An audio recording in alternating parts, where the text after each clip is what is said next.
Good evening. Tonight, I invite you to sail into a mystery so quiet it will chill your bones. This is the story of a ship that entered a sea with no one.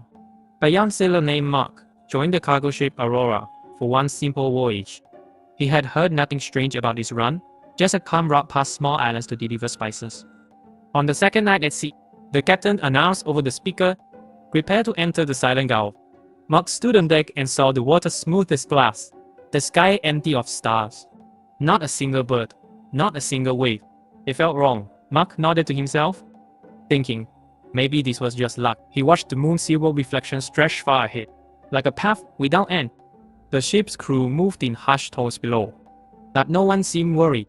Mark shrugged and went back to sleep. When he woke, the sea had grown even colder. The air tasted of old metal. Mark climbed to the deck again. No sound of waves, no signal on the radio except static. He asked the captain, "Is this normal?"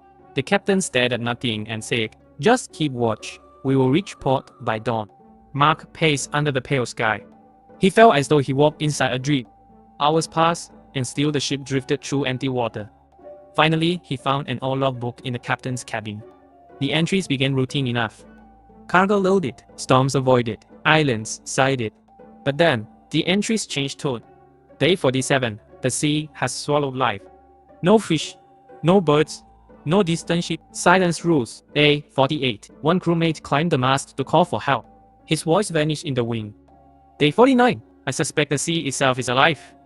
It takes life, and it keeps nothing. Day 50. We sail onward. I write this only in case someone finds it. There is no one left.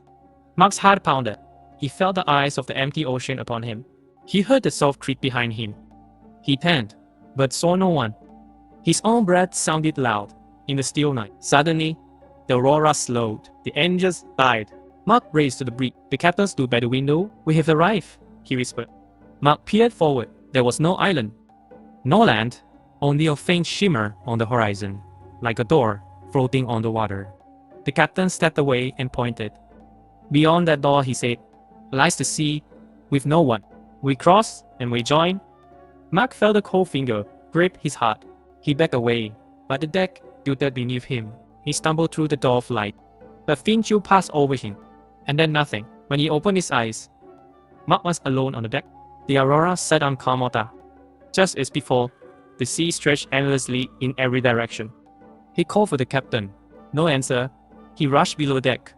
No one. Mark found the logbook open at the last page. He read the final line. "Welcome, Mark. You are never alone in the silent gulf." Above the words, in faded ink, stood his own name, written long ago. And on the deck behind him, a single set of footprints led into the sea with no one at all.